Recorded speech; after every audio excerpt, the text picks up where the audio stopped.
Hey y'all, it is Latoria Q back with another video. This is day 6 of the hurt that we carry, the silent hurt that we carry. And I want to talk to you a little bit more about why it's taking me so long to make this video. But this is about retelling and reframing our story. So have you ever caught yourself saying like, I can't do this? I don't know why I'm at this place. Why am I in this position and things are looking this way? And you're trying to push past a certain point, but it's difficult. And it's difficult because it's all mental, right? Have you ever been in that position before? Well, as I've been making this video series and really diving deep, not only am I sharing content with you, but I'm doing the actual exercises myself. So I'm not sharing with you anything that I haven't done myself or that I'm not willing to do. So I want to be very candid when sharing this content, okay? But I've struggled. Okay, I've struggled because not only does it require me to dive deep, but it also requires me to have a level of transparency that I struggle with imposter syndrome. I know that's not what this video is about, but it's absolutely in alignment with me sharing content with you.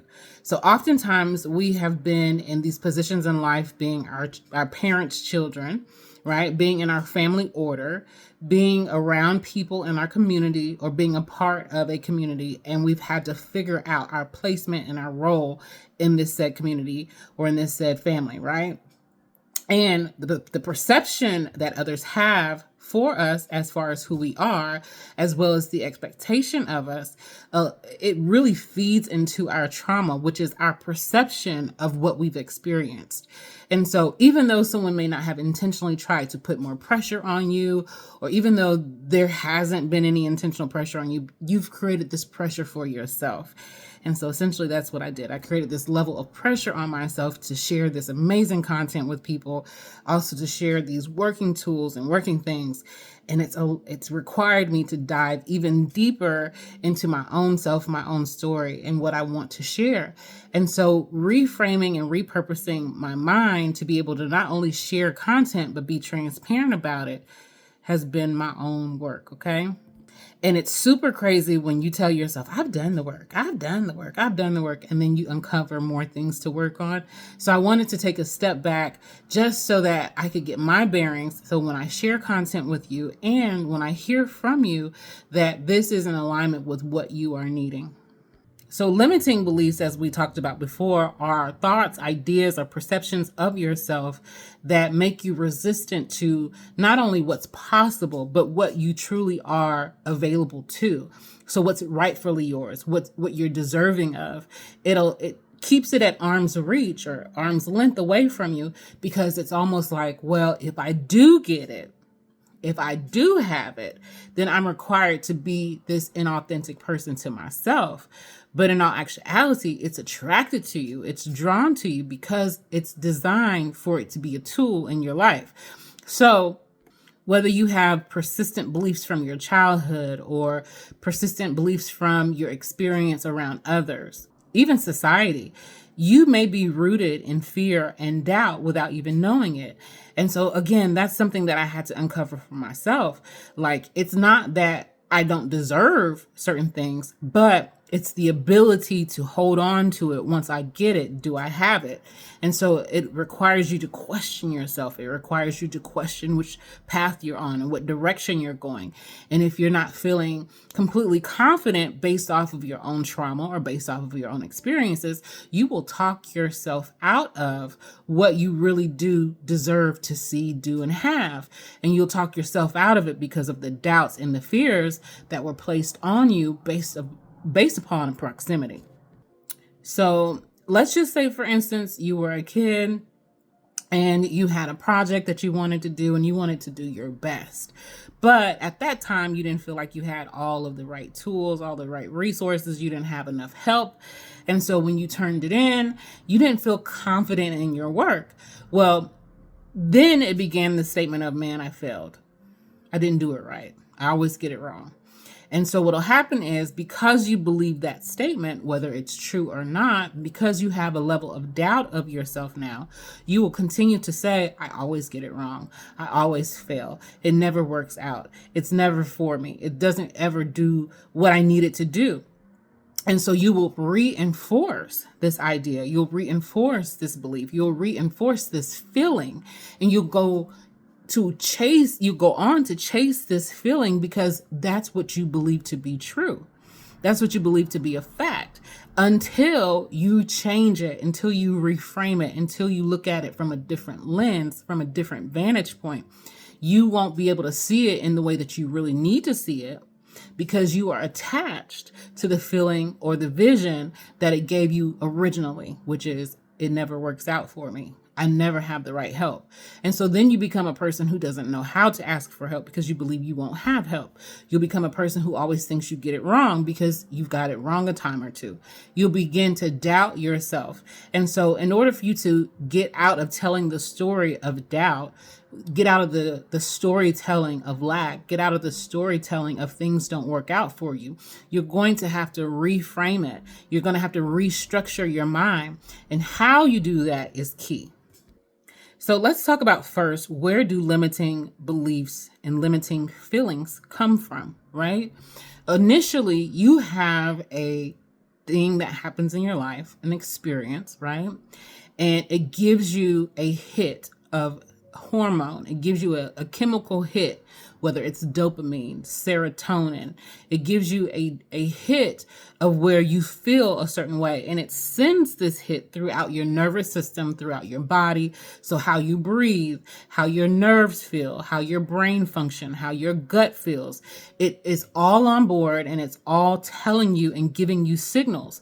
And because either it confirmed or affirmed a thought that you had about yourself, or affirmed how your experiences were starting to, compound, then you begin to believe that it's actually true. So whether or not it's true or not, because this feeling feels real, because this feeling feels consistent, you will believe that this particular view or this particular experience is always going to be true.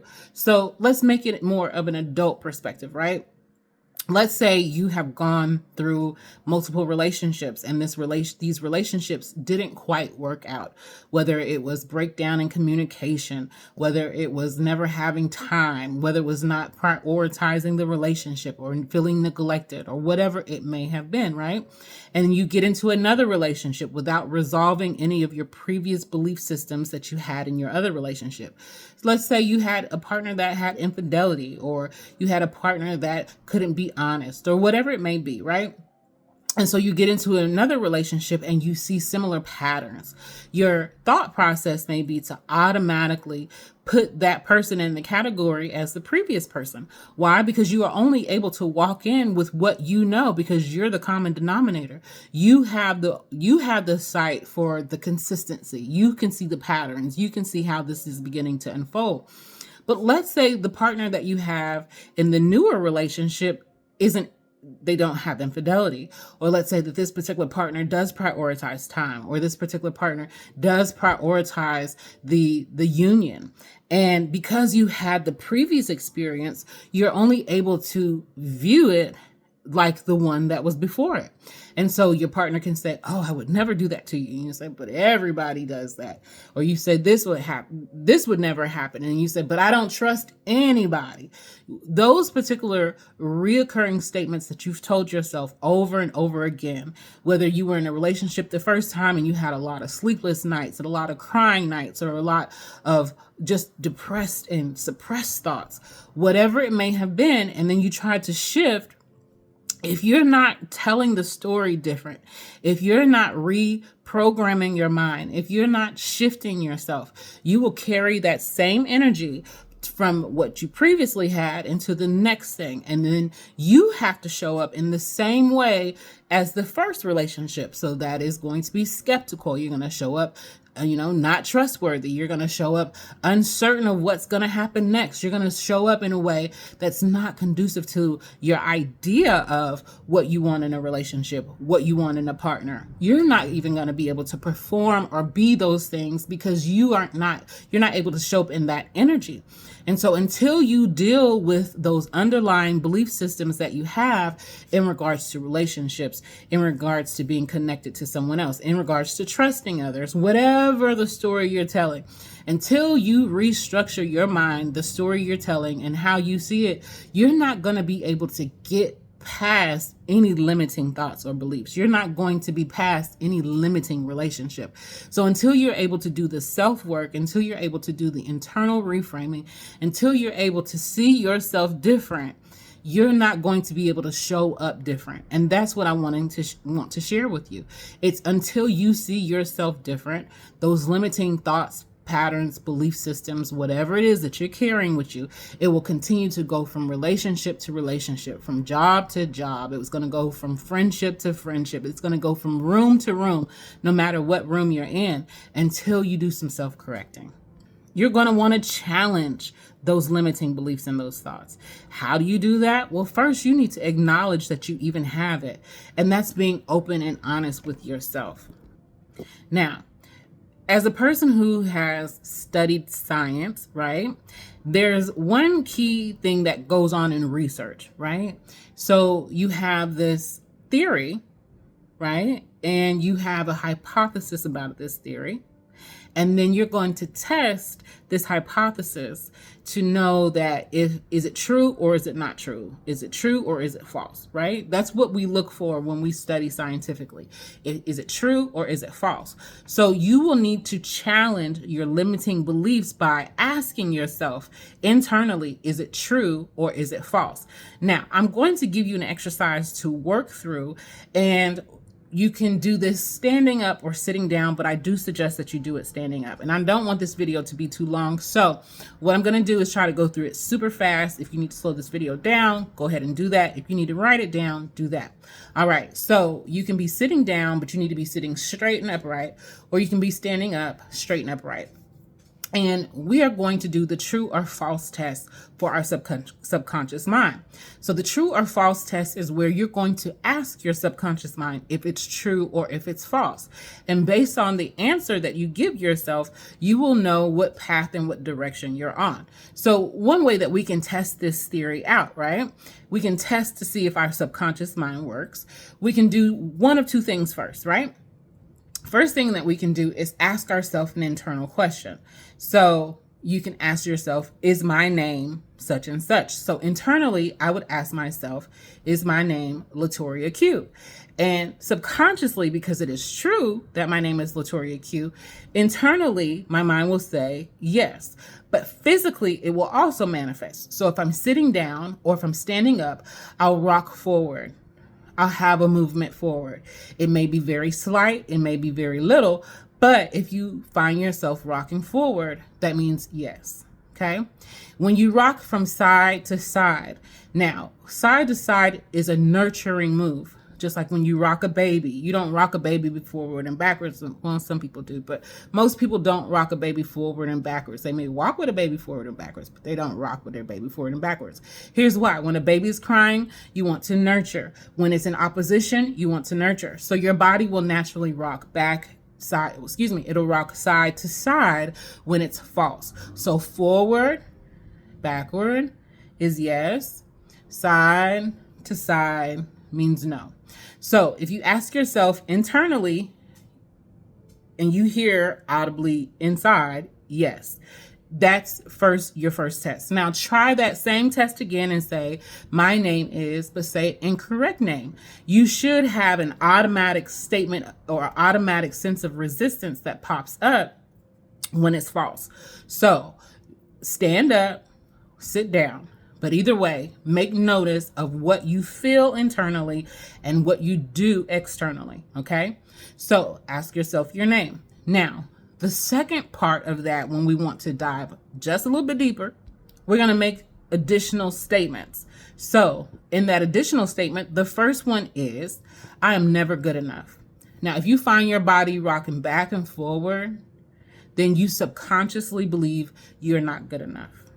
If you find yourself rocking side to side, then you internally have a opposition to the statement made. You have a false made to that statement. So this means, no, I do feel like I'm good enough. And this is no. This is, yes, I do feel like I'm not worthy. I do feel like I'm not good enough, right? So depending on how you rock and how you respond to yourself internally, you're going to feel the resistance, okay? So let me give you just a few questions to ask yourself, and you do this test, okay? So you first start with your name. Then you'll ask yourself, or you'll state to yourself, I'm never good enough. Then you can ask yourself, I am worthy of success and great things are always happening for me.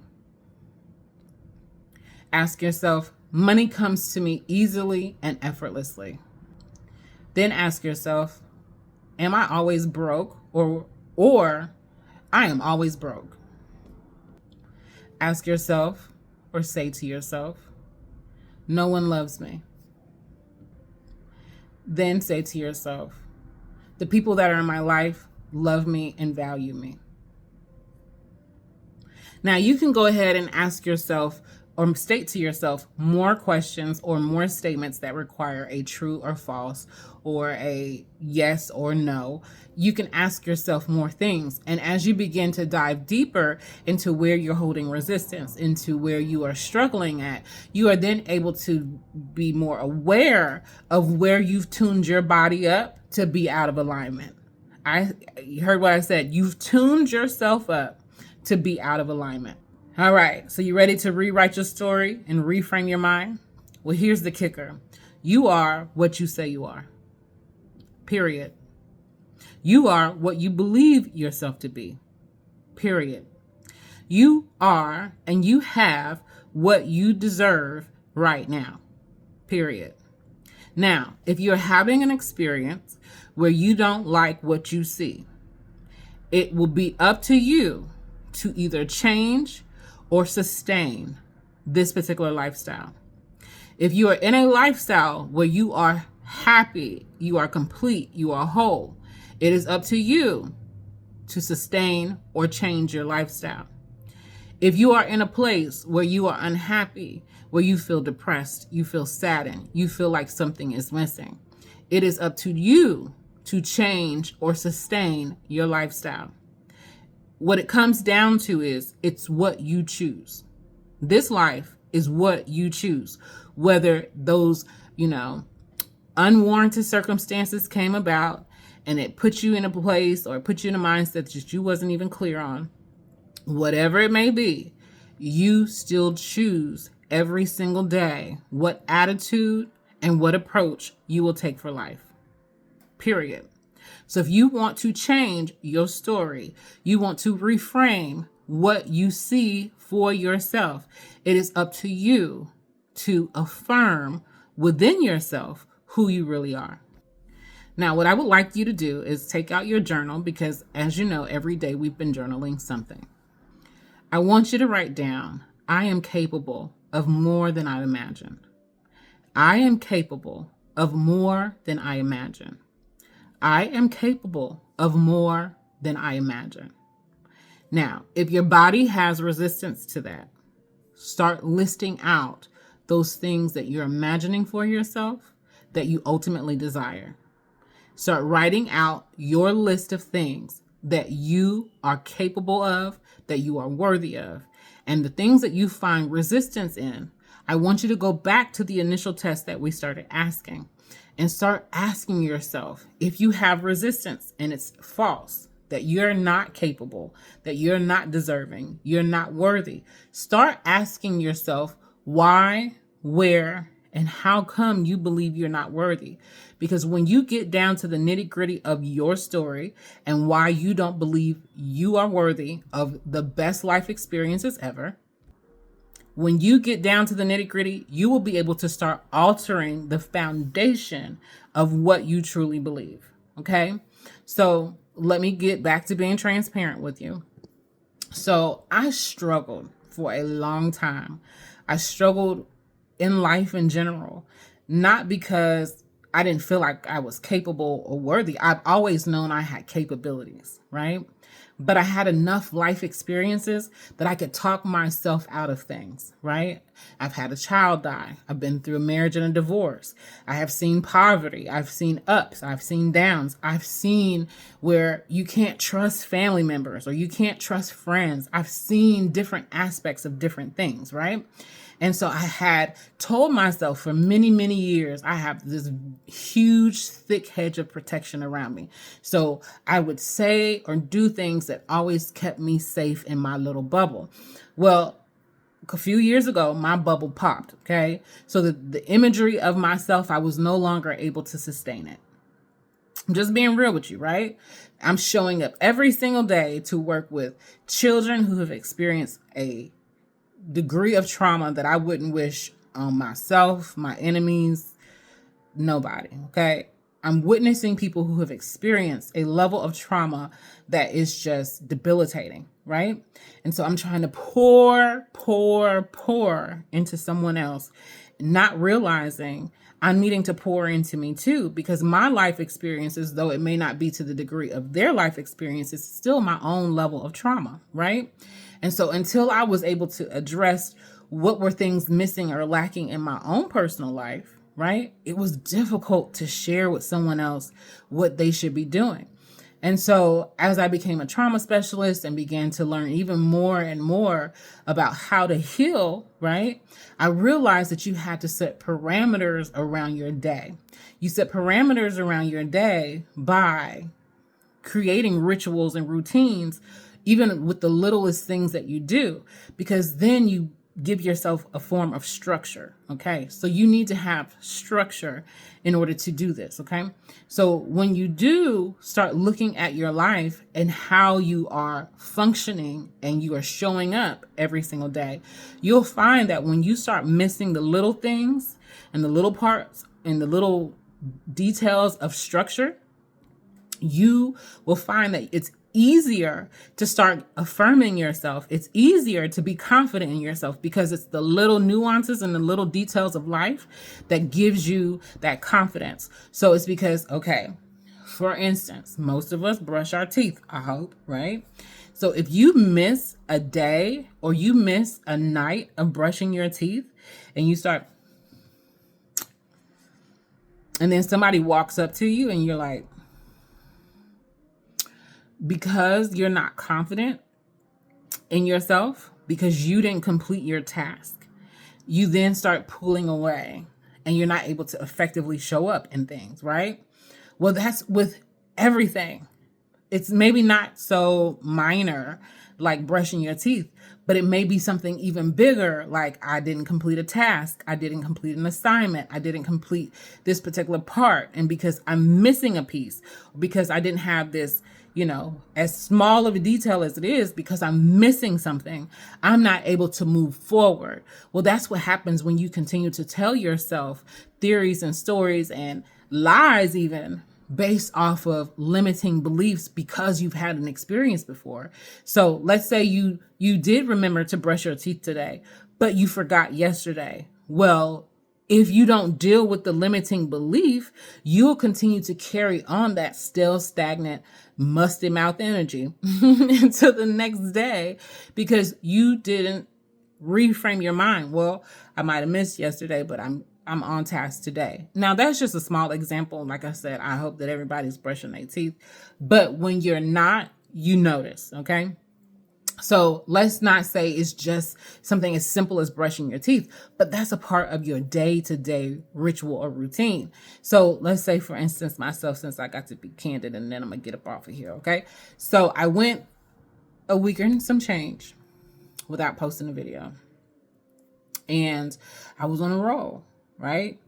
And because I was on a roll, I had confidence. But as soon as I lost that streak, that doubt creeped back in. Well, it's the same thing for anybody. Until you get back on path, or until you retell your story, or until you reframe your mind around what has already happened, you will continue to live out a still stagnant energy. And we don't have time for that. There's too much to do There's people to not only help, but people to be around, because there's an exchange that needs to happen, right? You have, calls in your life where you have purposes, you have skills, abilities, talents. You have all these things that you can do and that you need to do. And until you do them, your level of confidence can't be there, because until then, you're missing a part of your assignment. So, retelling, reframing, reconfiguring, whatever it is you need to tell yourself, we are restructuring our life by rewriting our story. And so that is what I wanted to help you with today. I will continue to try to keep these videos short, but this is my day back, and so I'm just trying to get out the blocks again, okay? So I just wanted to share this content with you, and we're going to continue to build. Let's do it. Bye, baby. It's time.